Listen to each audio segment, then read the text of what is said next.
This week, we're going to get into the respiratory system. You'll have a chance in lab to learn all of the different structures and the anatomy of this particular system. And what we're going to focus on in lecture is really more the physiology or how the system works. However, before we start getting into physiology, there are a few things about the anatomy of the respiratory system that we need to talk about. The first thing that you should know is that the respiratory system has two main divisions to it. So the first of these are structures that make up what's known as the conducting zone. And the conducting zone includes respiratory passageways, and its job basically is to take the air that's outside the body, deliver it to the lungs where we can get gas exchange with the blood, and also take carbon dioxide that has diffused from the blood into the lungs and just transport it to outside of the body. So that's its primary role. But the other thing that structures of the conducting zone do is they cleanse air that's entering the body. They humidify the air because we don't want dirty air that's dry getting into the lungs. That would be really inflammatory to the lungs and potentially could make you sick. And it also works to warm the incoming air because by the time the air hits the microscopic tissues in the lungs, we want it to be at body temperature effectively. Otherwise, it's really inflammatory to the lungs. All of the conducting zone structures are what you can actually see here on this diagram. All of the structures that are visible to the naked eye of the respiratory system are conducting zone structures. They're basically respiratory passageways.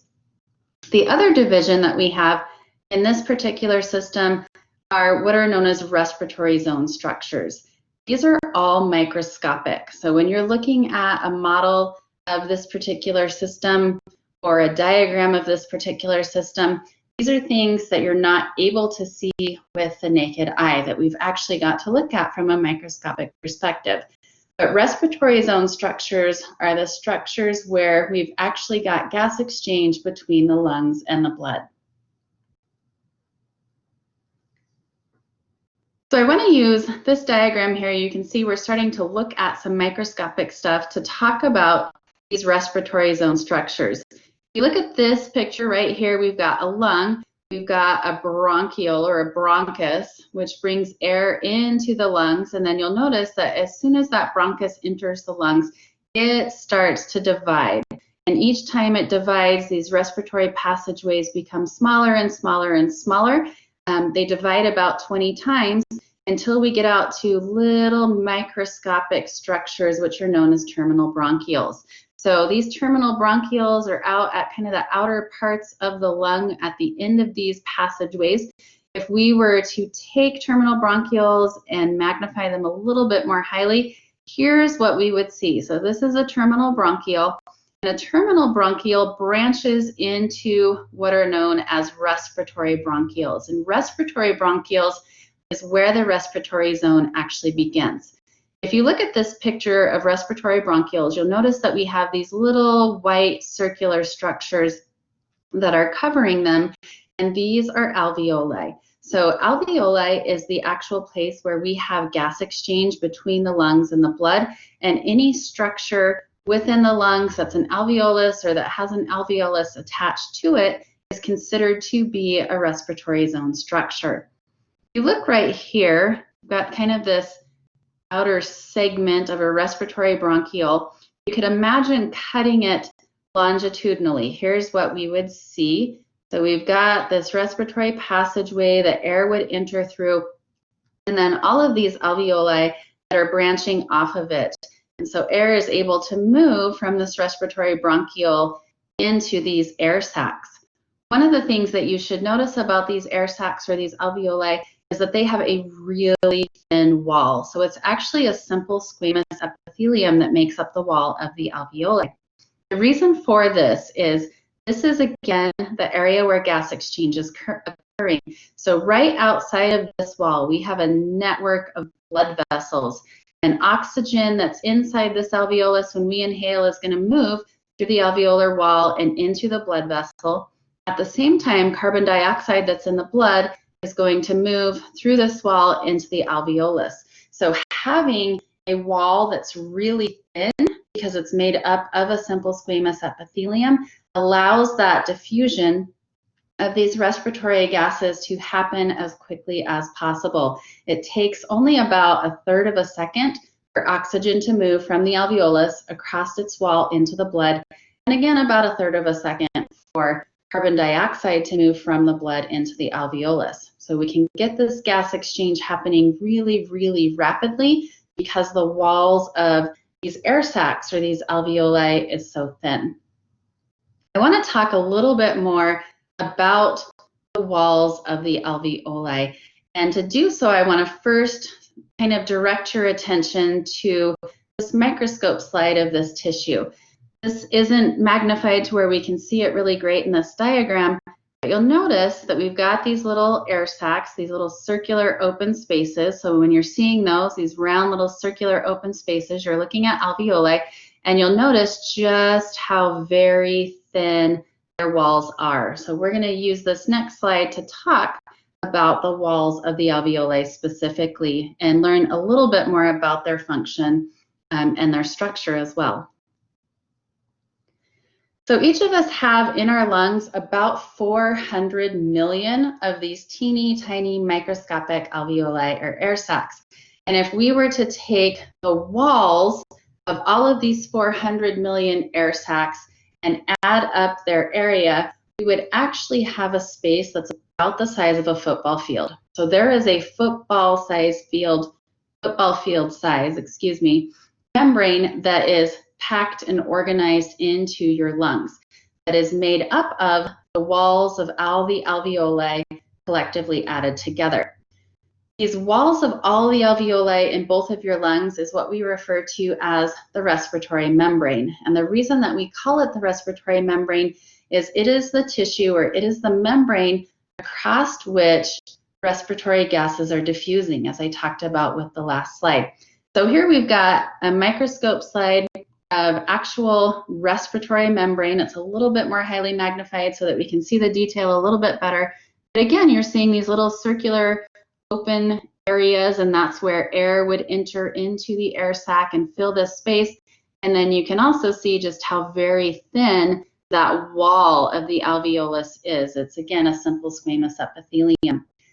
One of the things that you should know about this respiratory membrane is that it is actually made up of a couple of different cell types. So the majority of the wall are what are known as type 1 cells, and that's the simple squamous epithelium that I talked about previously.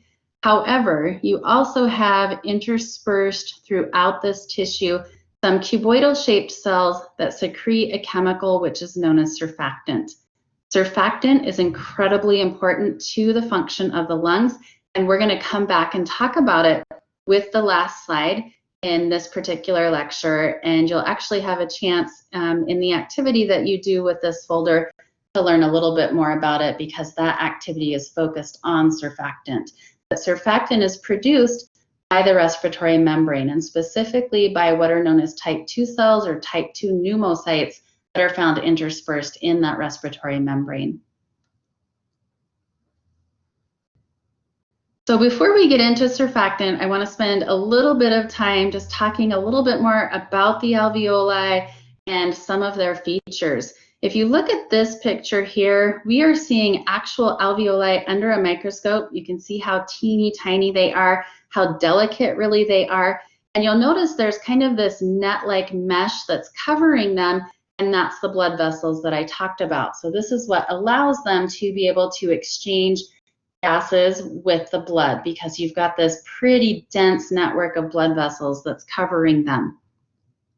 If you look over here, you've got an artist's representation of a whole bunch of alveoli.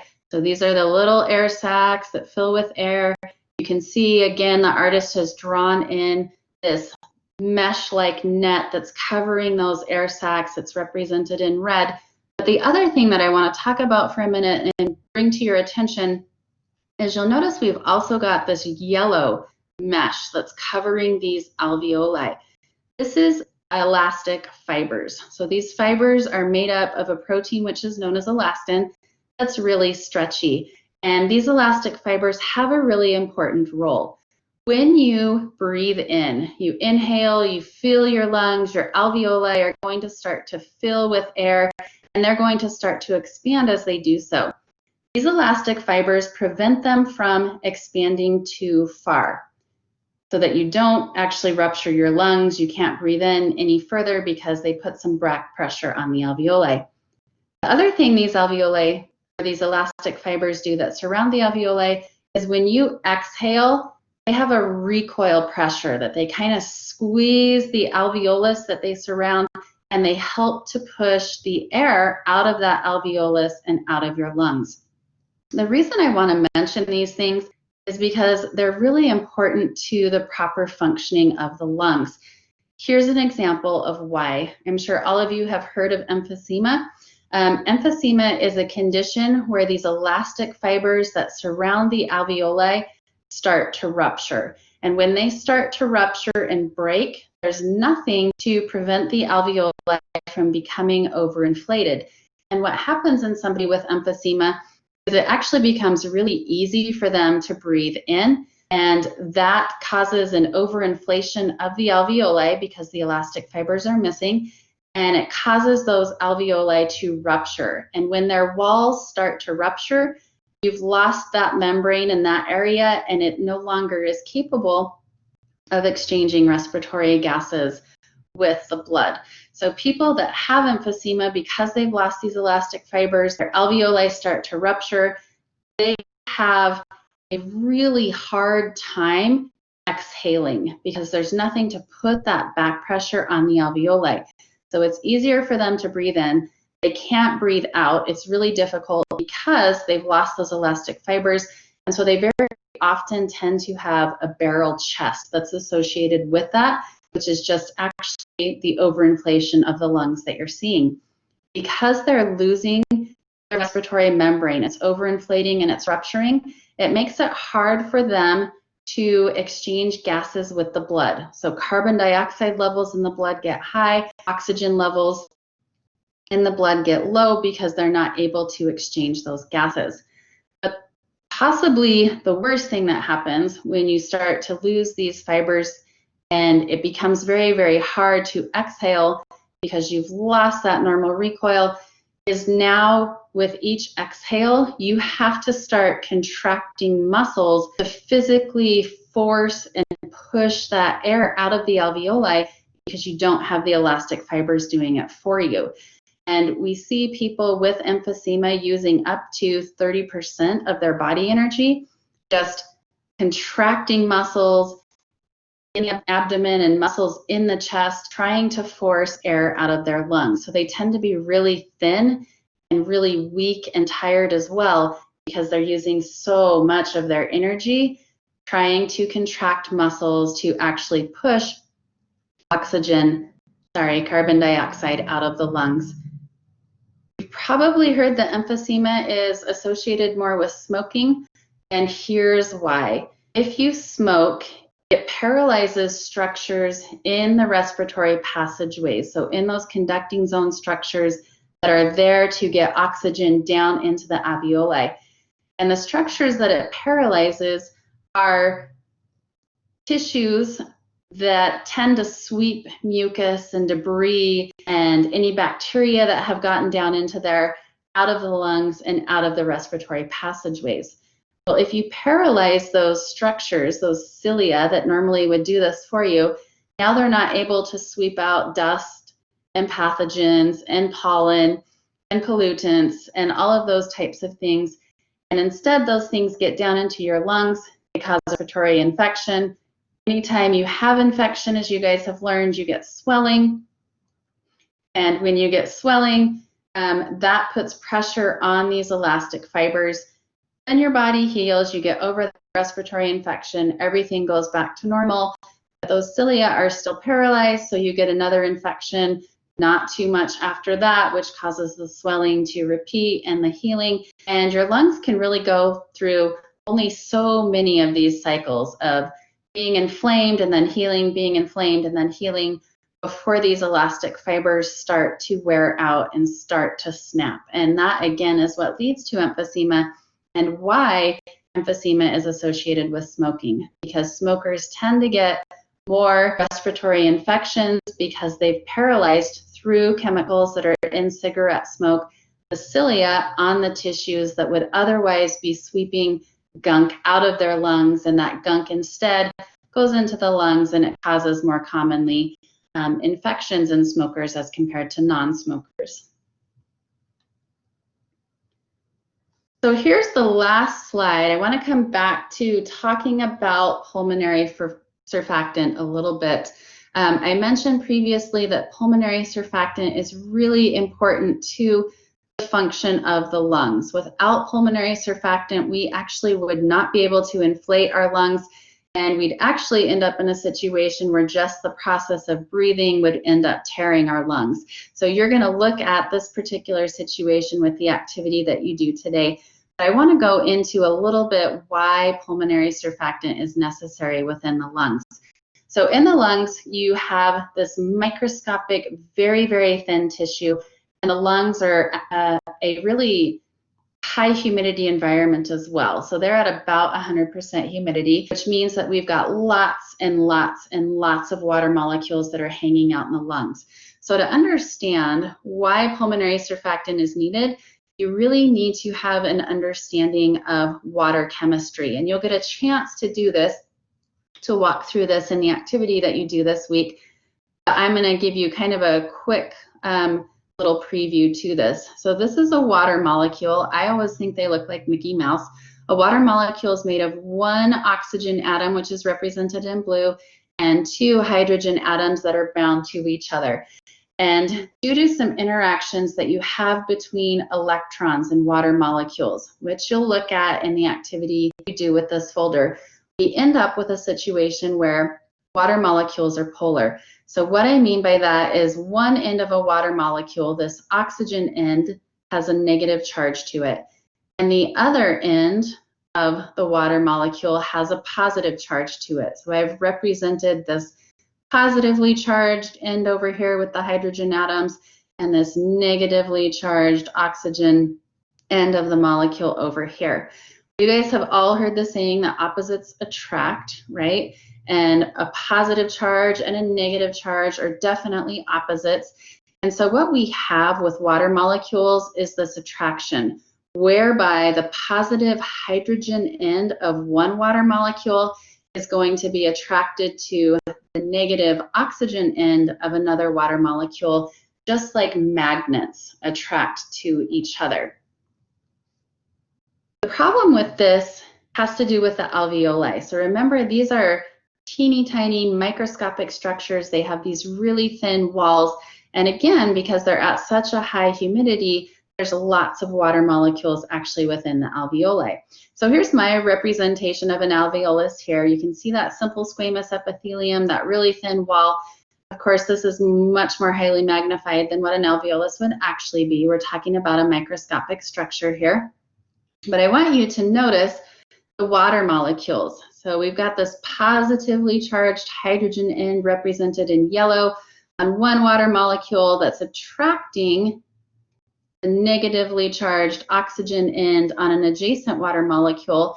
And what that's going to do is pull these water molecules towards each other. Water molecules also tend to stick to other things. So these water molecules also stick to the wall of the alveolus. And when you have water molecules that are stuck to the wall of the alveolus that are attracting each other, like these water molecules are doing in this drawing, what happens is the walls of the alveolus get pulled towards each other, and it tends to cause the alveoli to collapse. So without surfactant, that would be the status of our alveoli. They would be collapsed. They would be incredibly difficult to inflate because of this attraction between water molecules, basically causing the walls to be attracted towards each other and collapsing in. So luckily, our lungs produce, and specifically the type 2 pneumocytes within the lungs, produce this chemical, which is known as pulmonary surfactant. You'll have a chance, again, in the activity that you do with this folder to look at the structure of pulmonary surfactant in a little bit more detail.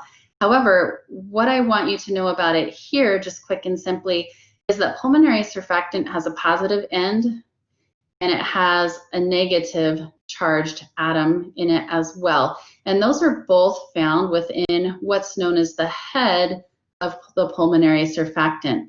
Pulmonary surfactant also has two hydrocarbon chains, or what we sometimes call tails, that are not charged, that branch off of the head portion. So what happens when pulmonary surfactant is produced in the alveoli and released into this area is the positive charge on pulmonary surfactant attracts to the negatively charged parts of an oxygen atom.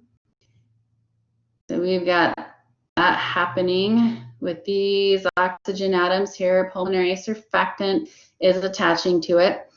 And pulmonary surfactant, and specifically the negative charge on it, also attaches to positively charged water molecules. So there's the head and there's the tails I'm drawing in. This sets up a situation where this pulmonary surfactant effectively blocks the water molecules and gets in between them and prevents them from being able to attract each other. And if they can attract each other, then they don't pull the walls of the alveoli together and cause them to collapse. So that's why pulmonary surfactant is so important. In the activity that you do today, you're going to look at a very common condition with premature babies. Sometimes it happens in full-term babies as well, but it's much more common in premature babies. And when babies are born prematurely, very often their lungs aren't fully developed and they aren't yet producing pulmonary surfactant. That used to be a death sentence for babies, not even that long ago. And you're going to learn about that in the activity that you do today. Luckily, in this day and age, we have a lot of treatments now that work to be able to prevent death from this particular condition and help the baby's lungs to be able to develop.